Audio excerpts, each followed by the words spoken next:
Bagaimana mematahkan New World Order Amerika dan sekutunya, lalu memutus juga BRI atau obor Tiongkok agar Indonesia bisa berdiri sejajar dengan Amerika dan Tiongkok di tahun 2045. Indonesia emas, Indonesia 100 tahun. Kita tahu Tiongkok memang menarget negara yang dihutanginnya adalah negara yang pasti tidak bisa bayar hutangnya. Namun saat ini banyak negara yang mulai menyadari dan mulai melakukan perjanjian ulang dengan Tiongkok. Salah satunya adalah Nigeria. Kaum oposisi Nigeria memberikan petisi untuk pemerintah melakukan perjanjian ulang dengan Tiongkok. Saat ini, pejabat Nigeria yang berkuasa mulai menyetop proyek-proyek dengan Tiongkok dan juga mempertanyakan kebijakan pejabat lama akan pinjaman Tiongkok tersebut. Tiongkok bakal di-kick out dari Nigeria sepertinya. Di Afghanistan, pinjaman Tiongkok menggunung dan pemerintah sekarang tidak mau lagi terjebak dengan pinjaman hutang. Taliban melawan, tidak mau membayar hutang dengan tegas, tidak setuju membayar hutang pemerintah lama. Titik. Negara Eropa Timur, Rumania, Slovenia, Lituania, Kroasia, dan Republik Ceko mau menghentikan seluruh proyek BRI dan menutup investasi baru Tiongkok di semua wilayah mereka. Walaupun secara teknis negara-negara ini masih merupakan bagian dari BRI, tetapi kebanyakan mereka sudah mulai cemas akan beratnya membayar bunga dan cicilan untuk proyek yang tidak terlalu meningkatkan GDP nasional negara-negara tersebut. Hampir tidak memberikan dampak pertumbuhan ekonomi. Beda dengan India. India tidak ambil BRI sama sekali. Narendra Modi memang anti Tiongkok, lebih karena ideologi. Memakai strategi tech amnesty yang berhasil membangun India strategi tersebut. Growth ke DGP India sangat terasa sekali positifnya. Dengan berhentinya banyak proyek strategis, pembiayaan berdasarkan uang pinjaman Tiongkok ternyata backfire buat Tiongkok. Tiongkok kelebihan uang yang dicetak berdasarkan project atau printing money berdasarkan barang produksi. Projectnya berkurang, produknya tidak terserap, dan ini mengakibatkan inflasi di dalam negeri Tiongkok meningkat naik. Repayment pembayaran negara-negara yang menunda pembayaran, juga negara-negara yang menegosiasi hutang, menahan proyek Tiongkok di banyak negara, bite back Tiongkok saat ini, pukul balik Tiongkok, malah merugi. Efek BRI yang dilawan oleh banyak negara ini ternyata membuat 27% sektor keuangan Tiongkok raport merah, yang semuanya karena proyek BRI. Jadi ke depan Indonesia harus juga melakukan strategi ulang atas hutang Tiongkok, dan bukan hanya hutang Tiongkok, tapi juga hutang-hutang dari lainnya seperti IMF. Efek selalu berhutang pada setiap tahunnya karena memang selalu minus APBN-nya. APBN adalah anggaran pendapatan negara dan belanja negara, di mana belanja negara bisa sampai 2.700 triliun. Namun pendapatan negara selalu di bawah belanja negara. Pendapatan paling top 2.100 triliun yang mengakibatkan 600 triliunnya selalu ngutang. Kita ini besar pasak dari tiang apa ya? Ini semua harus direview ulang. Ini harus distrategikan ulang.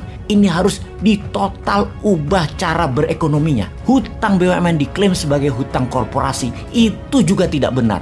Kan BUMN-nya kementerian, anggarannya dari kementerian ya APBN juga, alias uang negara juga yang dipakai. Kalau bangkrut BUMN-nya ya APBN yang menanggung. Sebaiknya akui saja hutang BUMN adalah hutang negara, sehingga jujur masyarakat bisa melihat bahwa selama ini yang dikelola keuangan negaranya selalu kekurangan uang. Kurangnya bukan 600 triliun, tapi bisa 1.000 triliun per tahun bila hutang BUMN dan rugi BUMN ikut dimasukkan. Kita semua tahu bahwa dari selisih pendapatan versus belanja negara, ternyata 50%-nya adalah buat bayar beban bunga, bukan buat nyicil pokok pinjaman yang tidak akan pernah terbayar.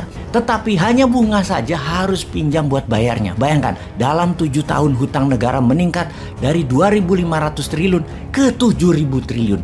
Naik 4.500 triliun. Sama dengan hutang 2 kali hutang 6 pejabat negara sebelum ini. 6 pejabat negara sebelum ini total hutangnya 2.500 triliunan. Yang sekarang ekonominya berhutang hampir 2 kalinya, yaitu hampir 5.000 triliun nambah hutangnya. Ini harus diubah. Sekali lagi, harus diubah. Sini, kasih New Mind. Dan New Mind gak pernah protes kok. Kita tuh akan mikul dur, mendem jeruk. Gak kita apa-apain, kita lunasi. Tenang. Kita lanjut ya, kita ilustrasikan sekali lagi agar paham bahwa BRI dan IMF yang sama di dalam melakukan pembiayaan tersebut adalah debt trap. Keduanya, kita detailkan ya. Ingat cerita Datuk Maringgi, Siti Nurbaya. Kita ilustrasikan sekarang.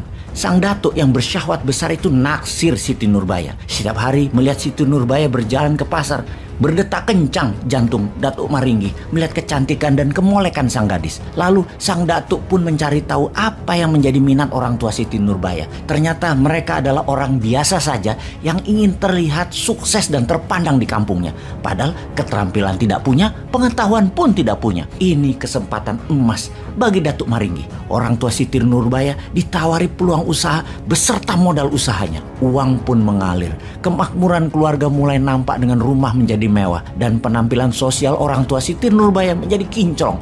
Orang-orang pun banyak yang kagum. Padahal orang tua Siti Nurbaya tak pandai dagang dan tak pandai usaha. Sebenarnya merugi. Tak ada penjualan yang berarti, namun uang ada banyak. Uang tak dipakai usaha saja, namun untuk membeli kemewahan. Ketika saat yang ditunggu tiba, sang datuk menagih hutang kewajiban. Mereka tidak bisa membayarnya. Kalau harta diambil, malu didapat. Maka sang datuk pun ada saran, tidak ditagih asal Siti Nurbaya dijadikan istri Datuk Maringgi. Dan terpaksalah Siti Nurbaya yang cantik diambil Datuk Maringgi.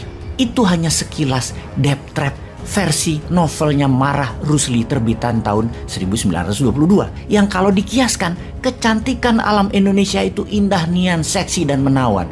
Semoga orang tua sumber daya alam Indonesia tadi pintar bisnis dan dagang, tak berhutang dengan Datuk Maringgi. Bahkan kalau tidak waspada kejebak dua Datuk Maringgi, yang satu Maringgi bule, yang satu Maringgi oriental. Kalau sudah begini kita berharap mana ya si Samsul Bahri itu, mana sang pujaan hati Siti Nurbaya sebenarnya?